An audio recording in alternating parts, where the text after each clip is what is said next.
Welcome to rhythm of learning. ടീച്ചറുടെ എല്ലാ പ്രിയപ്പെട്ട വിദ്യാർത്ഥികൾക്കും വിശ്വാശംസകൾ നേരാണ്. ഇപ്പൊ നമ്മൾ വിഷു ആയിക്കോട്ടെ, ക്രിസ്മസ് ആയിക്കോട്ടെ, റംസാൻ ആയിക്കോട്ടെ, ഓണം ആയിക്കോട്ടെ, നമ്മൾ എന്താ ചെയ്യേണ്ടേ? 10 ക്വസ്റ്റ്യനെങ്കിലും പഠിക്കണം അല്ലെ? കാരണം എന്തുകൊണ്ടാണ്? നല്ല രീതിയിൽ ആഘോഷങ്ങളൊന്നും നമ്മൾ മാറ്റിവെക്കേണ്ട കാര്യമില്ല.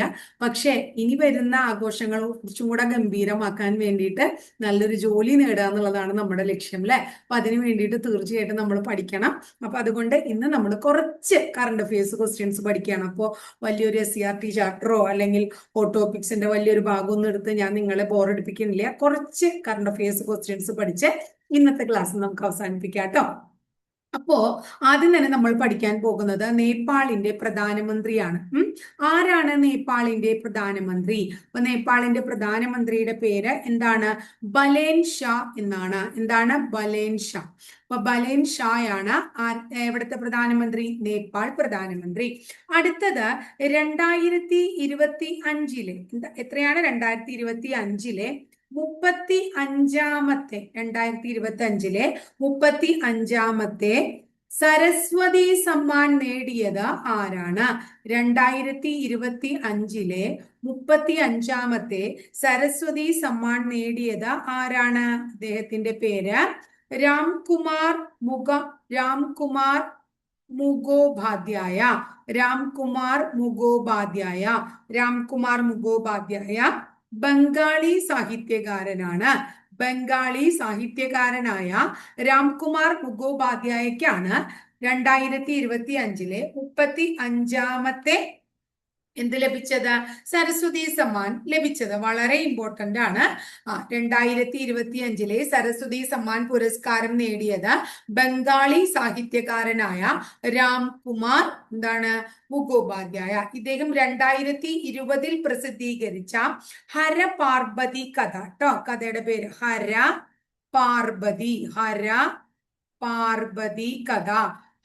പാർവതി കഥ എന്ന നോവലിനാണ് പുരസ്കാരം ലഭിച്ചത്. അപ്പൊ ഹരപാർവതി കഥ എന്ന അദ്ദേഹത്തിന്റെ നോവലിനാണ് അദ്ദേഹത്തിന് പുരസ്കാരം ലഭിച്ചത് എന്ന് ഓർത്തു വെച്ചോട്ടോ. അപ്പൊ ഇത്രയാണ് നമ്മുടെ സരസ്വതി സമ്മാൻ എന്ന് പറയുന്ന ടോപ്പിക്കിനെ കുറിച്ച്, 2025 സരസ്വതി സമ്മാനെ കുറിച്ച് പറയാനുള്ളത്.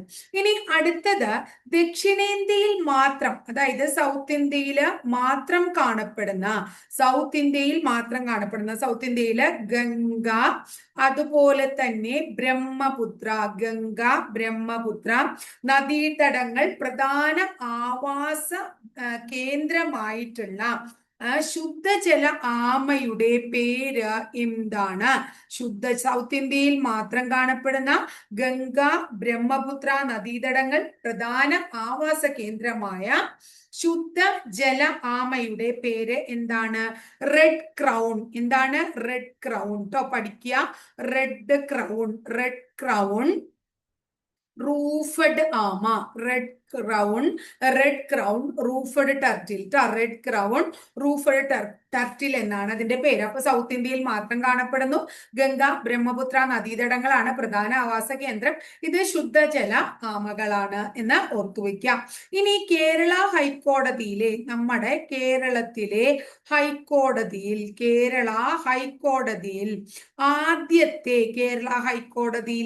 ആദ്യത്തെ അഡീഷണൽ സോളിസിറ്റർ ജനറൽ, കേരള ഹൈക്കോടതിയിലെ ആദ്യത്തെ അഡീഷണൽ സോളിസിറ്റർ ജനറൽ ആയി നിയമിതനായത് ആരാണ്? പി ശ്രീകുമാർ ആണ്. പി ശ്രീകുമാർ. കേരള ഹൈക്കോടതിയിലെ ആദ്യത്തെ അഡീഷണൽ സോളിസിറ്റർ ജനറലായി നിയമിതനായത് ആരാണ്? നമ്മുടെ പി ശ്രീകുമാർ ആണ് എന്ന് മനസ്സിലാക്കാം ട്ടോ. അടുത്തത്, കേരളത്തിൽ തെരഞ്ഞെടുപ്പ് പ്രക്രിയകളിൽ പ്ലാസ്റ്റിക്, നമ്മുടെ എലക്ഷൻ നടന്നു അല്ലെ, എലക്ഷനില് പ്ലാസ്റ്റിക് പൂർണ്ണമായും ഒഴിവാക്കി ശാസ്ത്രീയ മാലിന്യ സംസ്കരണം ഉറപ്പാക്കാൻ തെരഞ്ഞെടുപ്പ് കമ്മീഷൻ, നമ്മുടെ ഇലക്ഷൻ കമ്മീഷനും അതുപോലെ തന്നെ ശുചിത്വ മിഷനും ചേർന്ന് നടത്തിയ ക്യാമ്പയിനിന്റെ പേര് എന്താണ്? ഗ്രീൻ ബട്ടൺ എന്നാണ്. എന്താണ് ഗ്രീൻ ബട്ടൺ? അപ്പൊ കേരളത്തിൽ തെരഞ്ഞെടുപ്പ് പ്രക്രിയയിൽ പ്ലാസ്റ്റിക് പൂർണ്ണമായും ഒഴിവാക്കി ശാസ്ത്രീയ മാലിന്യ സംസ്കരണം ഉറപ്പാക്കാൻ തെരഞ്ഞെടുപ്പ് കമ്മീഷനും ശുചിത്വ മിഷനും നടത്തിയ ക്യാമ്പയിനിന്റെ പേര് എന്താണ്? ഗ്രീൻ ബട്ടൺ എന്നാണ് പേര്.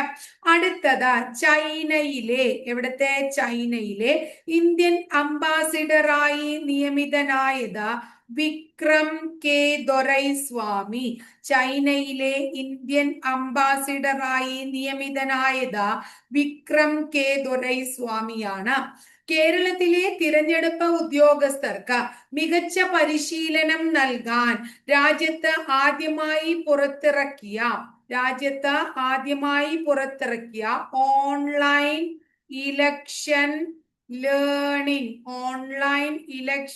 ലേണിംഗ് മാനേജ്മെന്റ് സിസ്റ്റത്തിന്റെ പേര് എന്താണ്? ആ മാനേജ്മെന്റ് സിസ്റ്റത്തിന്റെ പേര് ഇ വിദ്യ എന്നാണ്. അപ്പൊ നമ്മുടെ കേരളത്തിലെ തെരഞ്ഞെടുപ്പ് ഉദ്യോഗസ്ഥർക്ക് മികച്ച പരിശീലനം നൽകുക എന്ന ലക്ഷ്യത്തോടു കൂടി ആദ്യമായി പുറത്തിറക്കിയ ഓൺലൈൻ ഇലക്ഷൻ ലേണിംഗ് മാനേജ്മെന്റ് സിസ്റ്റത്തിന്റെ പേര് ഇ വിദ്യ എന്നതാണ്. ഇനി അടുത്തത് യൂണിഫോം സിവിൽ കോഡ്. എല്ലാവർക്കും അറിയുന്നതാണ് യൂണിഫോം സിവിൽ കോഡിനെ കുറിച്ച്, അല്ലെ? ഈ യൂണിഫോം സിവിൽ കോഡ് ബില്ല് പാസ്സാക്കുന്ന, യൂണിഫോം സിവിൽ കോഡ് ബിൽ പാസ്സാക്കുന്ന രണ്ടാമത്തെ ഇന്ത്യൻ സംസ്ഥാനം ഏതാണ്? രണ്ടാമത്തെ ഇന്ത്യൻ സംസ്ഥാനത്തിന്റെ പേര് ഗുജറാത്ത് എന്നാണ്. രണ്ടാമത്തെ ഇന്ത്യൻ സംസ്ഥാനം ഏതാണ്? ഗുജറാത്ത് ആണ്. അടുത്തത് നമ്മുടെ ഹോർമൂസ് കടലിടുക്കിലൂടെ സഞ്ചരിക്കുന്ന ഇന്ത്യൻ ഇന്ധന കപ്പലുകളുടെ സുരക്ഷ ഉറപ്പാക്കാൻ നാവികസേന നടത്തുന്ന ദൗത്യത്തിന്റെ പേര് എന്താണ്? നാവികസേനയുടെ ദൗത്യം ഓപ്പറേഷൻ ഊർജ സുരക്ഷ. എന്താണ്?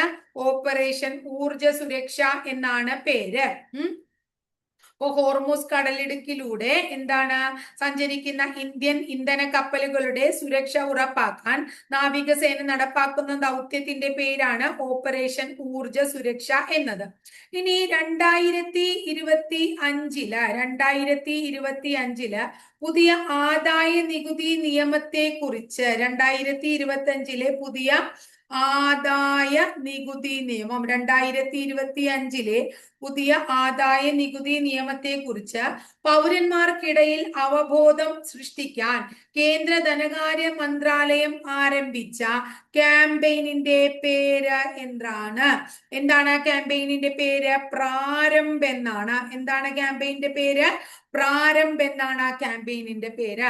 2025 പുതിയ ആദായ നികുതി നിയമത്തെ കുറിച്ച് പൗരന്മാർക്കിടയിൽ അവബോധം സൃഷ്ടിക്കാൻ കേന്ദ്ര ധനകാര്യ മന്ത്രാലയം ആരംഭിച്ച രാജ്യവ്യാപക ക്യാമ്പയിനിന്റെ പേര് എന്താണ്? പ്രാരംഭ് എന്നാണ് ക്യാമ്പയിന്റെ പേര്.